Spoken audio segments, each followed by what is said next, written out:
Margaret Foster was the kind of person who always tried to do the right thing. She worked as a receptionist at the Fairview Grand Hotel, one of the fanciest hotels in town. People often said she had a heart of gold because she treated everyone the same way, whether they were famous celebrities or just regular travelers looking for a place to stay. Margaret believed in fairness above all else, but sometimes life throws you curveballs that make sticking to your principles harder than it seems. It was a quiet afternoon at the hotel when things started to get complicated. Margaret was sitting behind the front desk, sipping her coffee and scrolling through the day's reservations. Everything seemed normal until two requests came in almost simultaneously. One was from a man named James Leavitt, who had booked a room months ago for his upcoming trip. The other request? None other than Robert De Niro, the legendary actor, asking for his favorite suite during a short visit to the city. Now, Margaret didn't know much about celebrity culture, but even she couldn't ignore the fact that having someone like De Niro stay at the hotel could bring a lot of attention and maybe even more business. On the flip side, canceling James Leavitt's reservation felt wrong. He was just an ordinary guy planning his trip, probably excited to relax after weeks of work. Still, Margaret figured that if she had to choose, giving De Niro priority made sense. After all, it wasn't personal, it was just good business, right? What Margaret didn't realize, though, was that this decision would come back to haunt her in ways she never expected. You see, Margaret's husband, Richard, had secretly bought the hotel as part of a recent business deal. He hadn't told anyone yet, not even Margaret, because he wanted to keep things low-key while he figured out the details. So when Margaret canceled James Leavitt's reservation, she had no idea she was essentially messing with her own family's property. Later that evening, James Leavitt walked into the lobby, dragging his suitcase behind him. He looked tired, but happy, clearly ready to unwind after a long journey.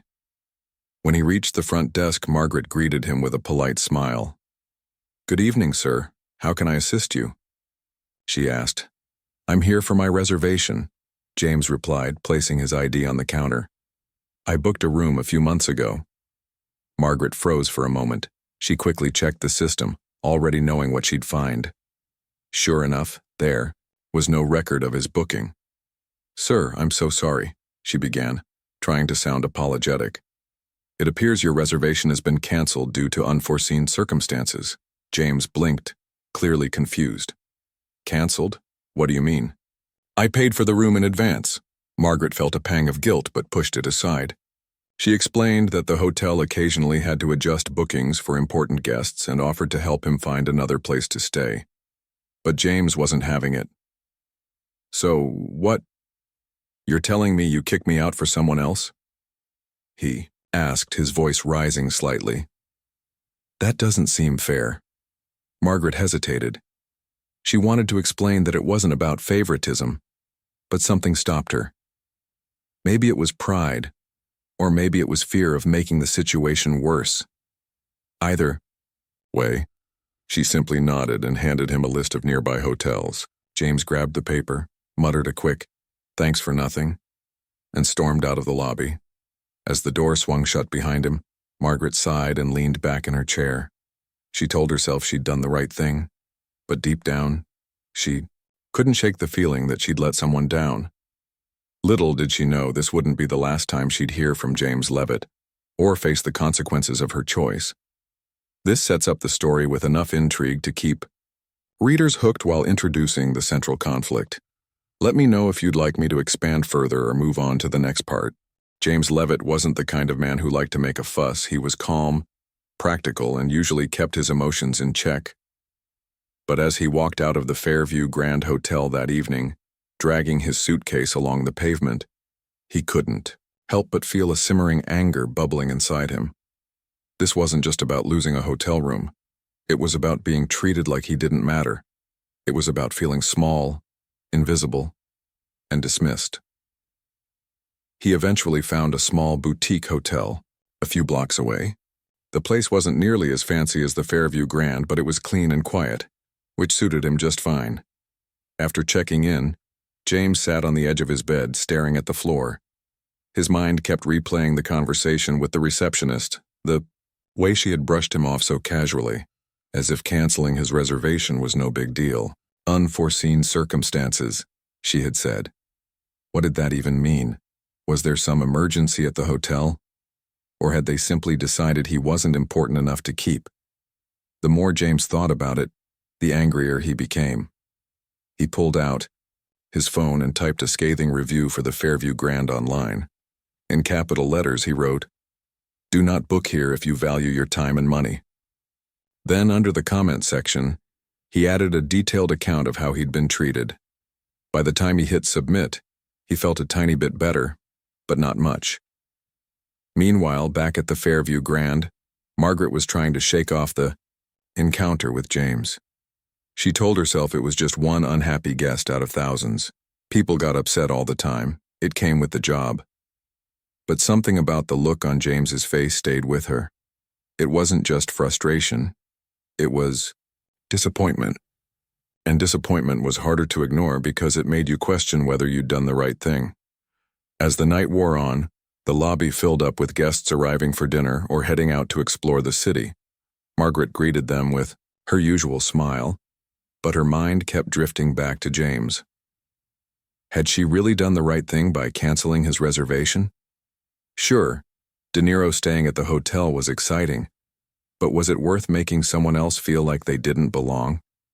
Her thoughts were interrupted when Robert De Niro himself strolled into the lobby. Margaret froze for a second, starstruck despite herself. She had seen his movies countless times, and now here he was, walking past her desk like it was no big deal. For a moment, she forgot all about James Leavitt and the guilt gnawing at her chest.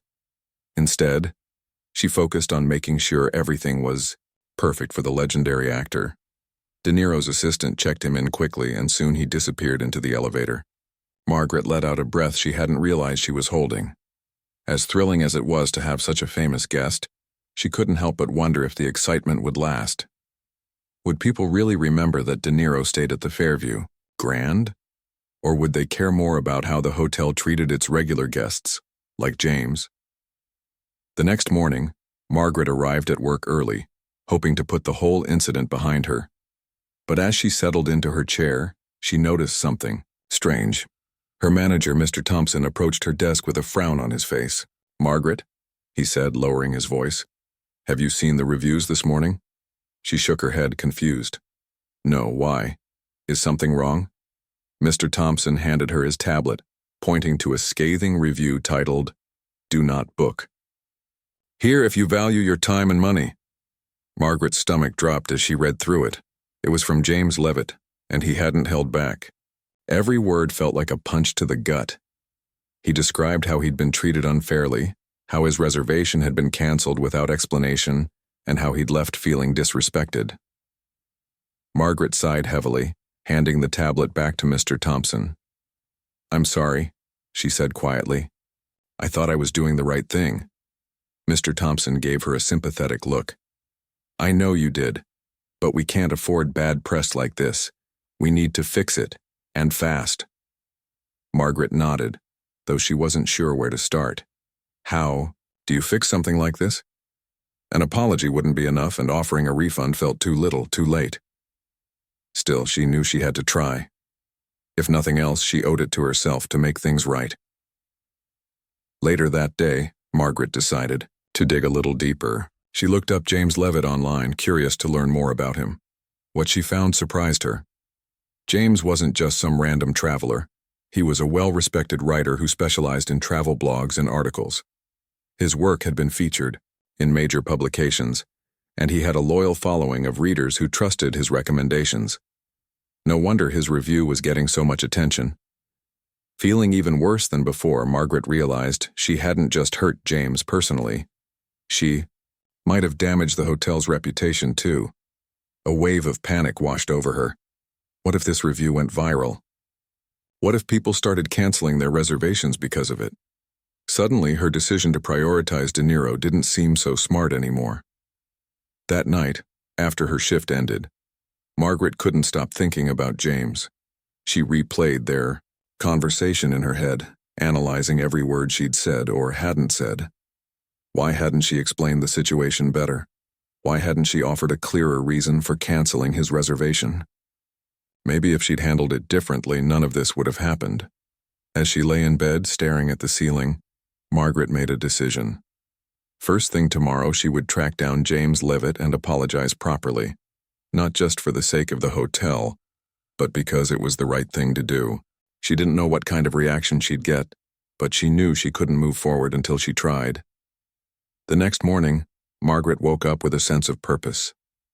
She called around to local hotels, asking if anyone named James Leavitt had checked in recently.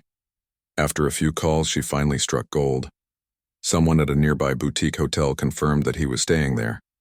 Margaret grabbed her coat and headed out, determined to set things straight. When she arrived at the hotel, her heart was pounding. She spotted James sitting in the lounge area reading a book. Taking a deep breath, she approached him cautiously. "Excuse me," she said softly, tapping him on the shoulder. "Are you James Leavitt?" James looked up, his expression unreadable. "Yes," he replied, closing his book. "Who's asking?" Margaret swallowed hard. "My name is Margaret Foster. I'm the receptionist from the Fairview Grand. I wanted to apologize for what happened." James raised an eyebrow, clearly skeptical. "An apology? That's interesting. Go on." Margaret took a seat across from him, her hands trembling slightly. "I know I messed up," she admitted. "Canceling your reservation was unfair, and I should have handled it differently. I'm truly sorry for the way you were treated." For a moment, James just stared at her as if trying to decide whether she was being sincere. Finally, he spoke. "You know, I've stayed at your hotel before. I always liked it there. The staff was friendly, the rooms were nice. But this time," he trailed off, shaking his head.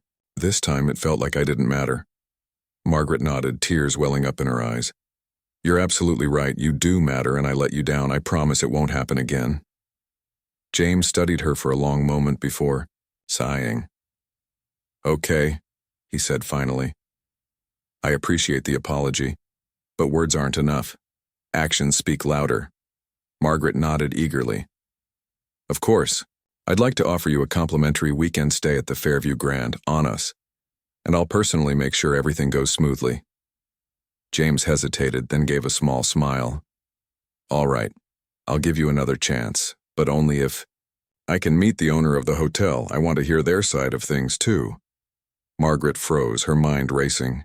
Meeting the owner wasn't part of her plan, but she couldn't exactly say no. "I'll arrange it," she promised. "Thank you for giving us another shot." As she walked away, Margaret felt a mix of relief and dread. She had managed to patch things up with James, for now, but she still had no idea how Richard would react when she told him the truth. One thing was certain, this wasn't over yet. "Let me know if you'd like me to continue expanding the next parts." Margaret left the boutique hotel feeling a mix of emotions. On one hand, she was relieved that James had agreed to give the Fairview Grand another chance. His willingness to hear her out and accept her apology gave her hope that maybe, just maybe, she could fix this mess. But on the other hand, arranging a meeting between James and the hotel's owner felt like walking into uncharted territory. Little did James know the owner he wanted to meet was none other than Richard Foster, Margaret's husband. The thought made her stomach churn. How would Richard react when she told him the whole story? Would he be angry, understanding, or worse, would he think she was incompetent for letting things spiral so far out of control? Margaret wasn't sure which outcome scared her more. Still, she knew there was no avoiding it. She had promised James a meeting with the owner, and now she had to deliver. That evening, Margaret sat across from Richard at their dining table, nervously picking at her food. They had been married for over a decade, and while they weren't perfect, they shared a deep bond built on trust and communication. Tonight, however, Margaret felt like she was about to step onto shaky ground. She cleared her throat and decided to dive in. "Richard," she began hesitantly, "I need to talk to you about something." Richard looked up from his plate, his brow furrowing slightly. "What is it? You sound serious." Margaret took a deep breath. "Do you remember how I mentioned that Robert De Niro stayed at the hotel recently?" Richard nodded, smirking. "Yeah, that was exciting news. Did something happen with him?" No, Margaret replied quickly. It's not about Niro, it's about someone else whose reservation got canceled because of it. Richard leaned back in his chair, his expression turning curious. Canceled? What do you mean? Margaret explained everything, the mix-up with James Leavitt's reservation, her decision to prioritize Niro, and the scathing review that followed. As she spoke, she watched Richard's face closely, trying to gauge his reaction. To her surprise, he didn't seem upset or angry. Instead, he listened quietly, nodding occasionally as if piecing together the puzzle. When she finished, Richard sighed and rubbed his temples. Okay, let me get this straight, he said slowly. You canceled this guy's reservation without realizing that I own the hotel now. Margaret winced. Yes. And then I found out who he is. He's a travel writer. His review has already gotten a lot of attention online. People are talking about it. Richard let out a low whistle. Wow, that's quite a situation. I know, Margaret admitted, her voice trembling slightly. But here's the thing. I promised him a complimentary stay and a meeting with the owner. He wants answers, Richard, and I didn't know what else to do. For a moment, Richard didn't say anything. He stared at his plate, lost in thought. Finally, he looked up at Margaret and smiled faintly. Well, I guess it's time for me to step up and play the role of the mysterious hotel owner, huh? Margaret blinked, surprised by his calm demeanor. You're not mad? Richard chuckled softly. Mad? No. Frustrated, maybe, but not at you. Look, owning a hotel comes with its challenges. Mistakes happen. What matters is how we handle them.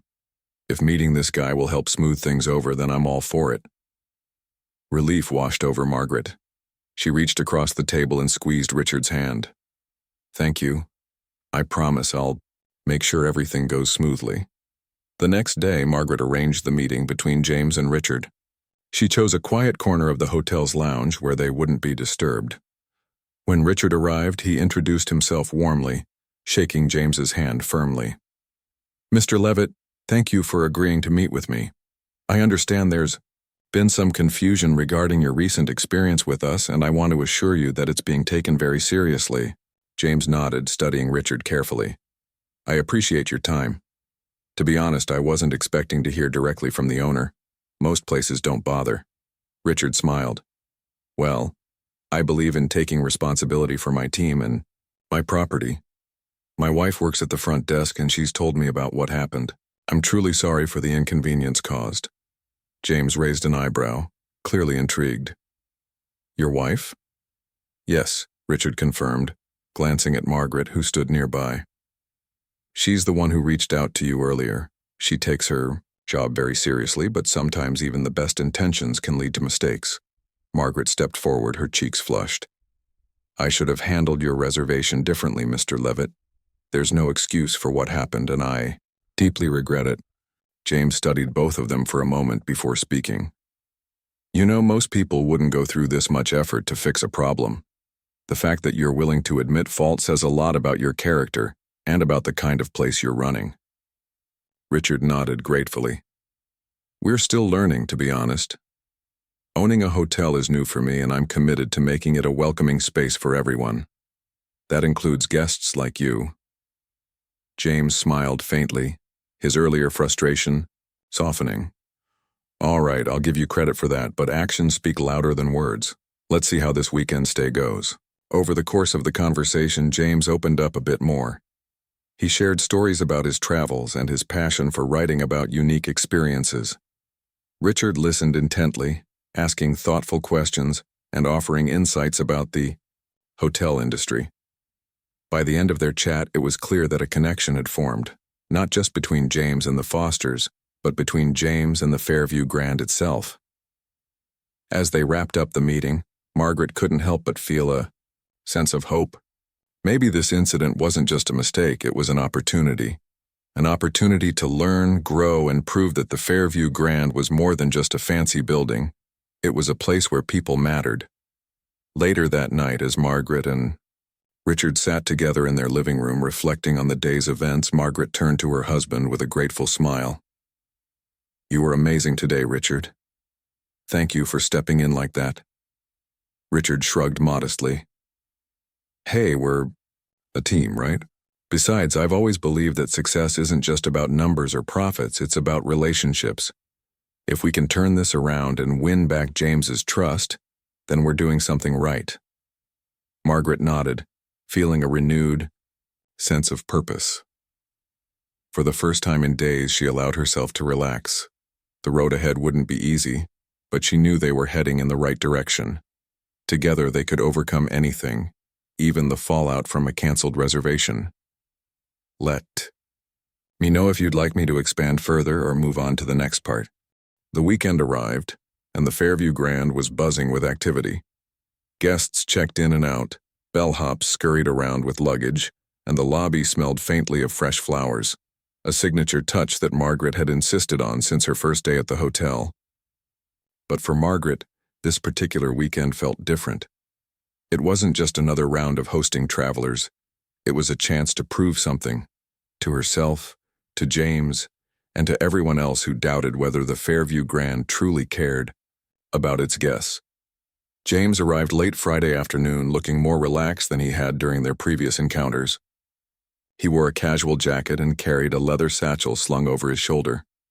Margaret greeted him warmly as soon as he stepped through the revolving doors. "Welcome back, Mr. Leavitt," she said, offering a polite smile. "We're so glad you decided to give us another try." James nodded, his expression neutral but not unfriendly. "Thank you. Let's hope this visit goes better than the last one." Margaret chuckled nervously. "I can assure you we'll do everything we can to make sure it does."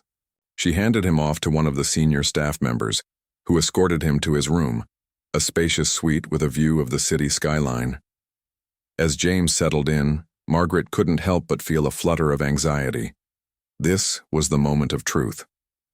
Would James enjoy his stay? Or would lingering resentment overshadow even the best efforts? Over the next 2 days, Margaret made it her mission to ensure James had an unforgettable experience. She personally oversaw every detail of his visit, from arranging complimentary breakfasts to leaving handwritten notes in his room, welcoming him each morning. The hotel staff, briefed by Margaret beforehand, went above and beyond to anticipate his needs. When James mentioned casually to a waiter that he enjoyed strong coffee, a barista delivered a specially brewed cup to his table. Within minutes, when he asked the concierge for recommendations on local attractions, they provided him with a custom itinerary tailored to his interests. At first, James seemed hesitant to let his guard down. He thanked the staff politely, but kept his interactions brief, almost as if he were testing them to see how genuine their kindness really was. But as the hours passed, his demeanor began to shift. By Saturday evening, when he returned from exploring the city, he found a small gift waiting for him in his room. A book about the history of the Fairview Grand, signed by Richard himself, with a note thanking him for giving the hotel another chance. That night, James wandered into the hotel lounge, where live music played softly in the background. Margaret spotted him sitting alone at a corner table and decided to join him. Pulling up a chair, she smiled tentatively. "How's everything going, Mr. Leavitt?" James looked up, surprised to see her. "Oh, hi. Everything's fine, I guess. Better than fine, actually." Margaret exhaled, relief washing over her. "I'm so glad to hear that. We've been trying our best to make up for, well, you know." James nodded thoughtfully. "Yeah, I noticed. You guys have definitely gone above and beyond. Honestly, I wasn't expecting this level of effort." "That's because we mean it," Margaret replied earnestly. "We messed up and we want to show you that we're serious about making things right." James studied her for a moment, then leaned back in his chair. "You know, most places wouldn't care this much. They'd apologize once, maybe offer a discount, and call it a day. But what you've done here, it feels personal, like you actually care about your guests." Margaret smiled softly.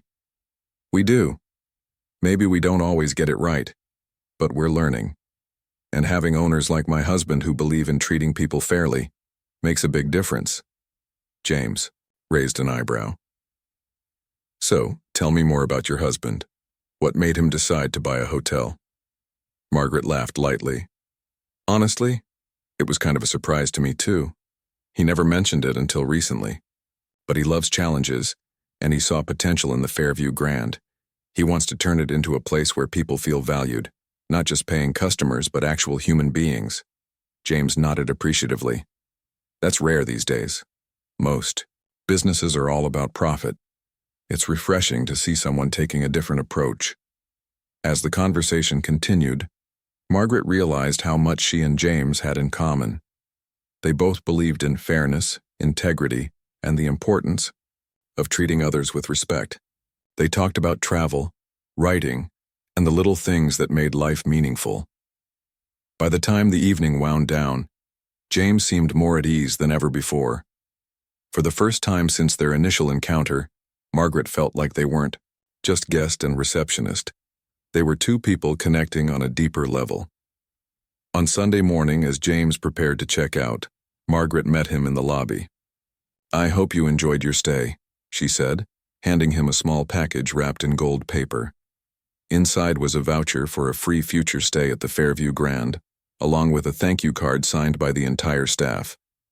James opened the package and smiled. "This is very generous, thank you." "It's the least we can do," Margaret replied. "And please don't hesitate to reach out if there's anything else we can improve. Your feedback means a lot to us." James hesitated for a moment, then extended his hand. "I'll be honest, I came here expecting to hate it, but you've completely changed my mind. This has been one of the best stays I've had in a long time." Margaret shook his hand, feeling a swell of pride. "That means the world to me. Thank you for giving us another chance." As James walked out of the hotel, suitcase in hand, Margaret watched him go with a sense of accomplishment. She knew there would always be challenges in running a business like this, but moments like this reminded her why she loved her job. Every guest mattered, and every interaction was an opportunity to make someone's day a little brighter. Later, that afternoon, Margaret sat down with Richard to reflect on the weekend. "He's coming around," she said, her voice filled with optimism. "I think we've earned his trust back." Richard grinned. "See? I told you it would work out. People notice when you put in the effort. Now let's keep building on this momentum." Margaret nodded, feeling inspired. Over the next few weeks, she implemented new policies designed to prevent similar issues in the future. She introduced a system where no reservation could be canceled without direct communication with the guest, ensuring transparency. She also started holding monthly meetings with the staff to discuss ways to improve customer service and handle difficult situations with empathy. Word of the Fairview Grand's commitment to excellence began to spread. Guests started leaving glowing reviews online, praising the hotel's attention to detail and warm hospitality. Even James posted a follow-up review, calling his second visit a remarkable turnaround and encouraging others to give the hotel a try. For Margaret, the experience taught her an invaluable lesson. Mistakes happen, but it's how you respond to them that defines you. By choosing to take responsibility and make amends, she hadn't just saved a guest's loyalty. She had strengthened the heart of the Fairview Grand itself. Let me know if you'd like me to continue expanding or move on to the next part. The weeks following James's second stay at the Fairview Grand marked a turning point, not just for Margaret and Richard, but for the hotel as a whole. What had started as a simple reservation mix-up had snowballed into something much bigger. A chance to reflect, grow, and redefine what the Fairview Grand stood for. For Margaret, this meant more than just fixing one mistake. It was about creating a culture of care that would resonate with every guest who walked through the doors. One afternoon, Margaret sat in the staff break room, sipping tea and flipping through a notebook filled with ideas. She had spent hours brainstorming ways to improve the hotel's operations while staying true to the values she and Richard believed in. One idea kept coming back to her: transparency. Guests deserved to know exactly what was happening with their reservations, especially if changes needed to be made. No more surprises, no more last-minute cancellations without explanation. If they were going to build trust, they had to start by being honest.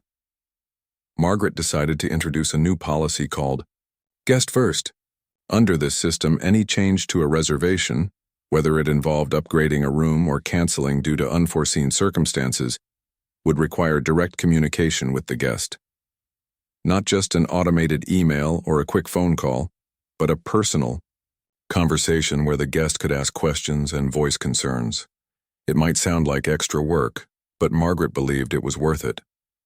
After all, treating people with respect wasn't supposed to be easy. It was supposed to be meaningful. When she presented the idea to Richard, he immediately supported it. "This is exactly the kind of thing we need," he said, leaning forward in his chair. "It shows that we're listening to our guests and taking their experiences seriously." With Richard's backing, Margaret rolled out the policy across the entire hotel. She held training sessions for the staff, emphasizing the importance of empathy and clear communication.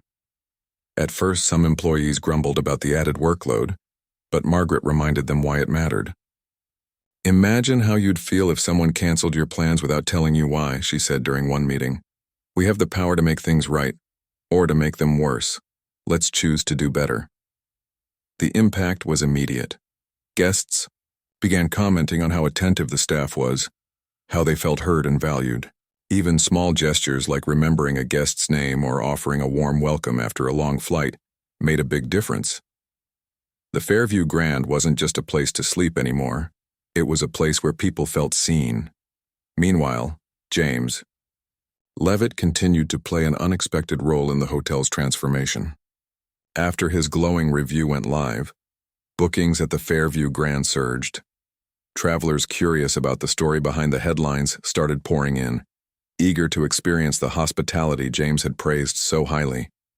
Some even requested to meet, Margaret personally wanting to thank her for the changes she had implemented.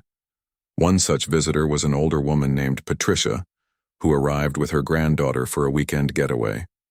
When Patricia learned that Margaret was the same receptionist who had gone above and beyond for James, she insisted on speaking to her directly. "I read about what happened," Patricia said, her eyes twinkling with admiration. "And I must say, it takes guts to admit when you're wrong." "You've set a wonderful example." Margaret blushed, humbled by the compliment. "Thank you, Mrs. Patricia, that means a lot. We're just trying to do our best." Patricia smiled warmly.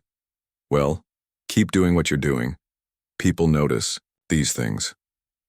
As word spread, Margaret realized that the ripple effect of her actions extended far beyond individual guests.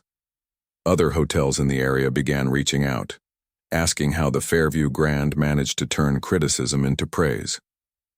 Margaret and Richard welcomed the attention, seeing it as an opportunity to share their philosophy with others. They hosted workshops and networking events, encouraging fellow hotel owners to prioritize guest satisfaction over profit margins.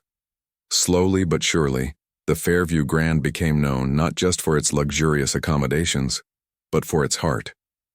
But perhaps the most surprising development came from James himself. A few months after his initial visit, he reached out to Margaret with an unusual request.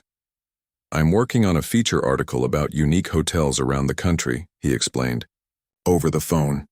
And I'd love to include the Fairview Grand, not because of the mix-up, but because of how you handled it. Would you be open to letting me interview you and Richard?" Margaret was stunned.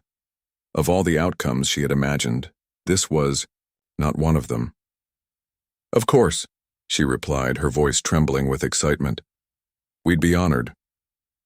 The interview took place in the hotel's garden, surrounded by blooming flowers and soft sunlight. James asked thoughtful questions, delving into everything from the challenges of running a hotel to the lessons Margaret had learned along the way. Margaret spoke candidly, sharing stories about difficult guests, late-night emergencies, and moments of triumph. Richard chimed in too, talking about his vision for the hotel and why he believed in putting people first.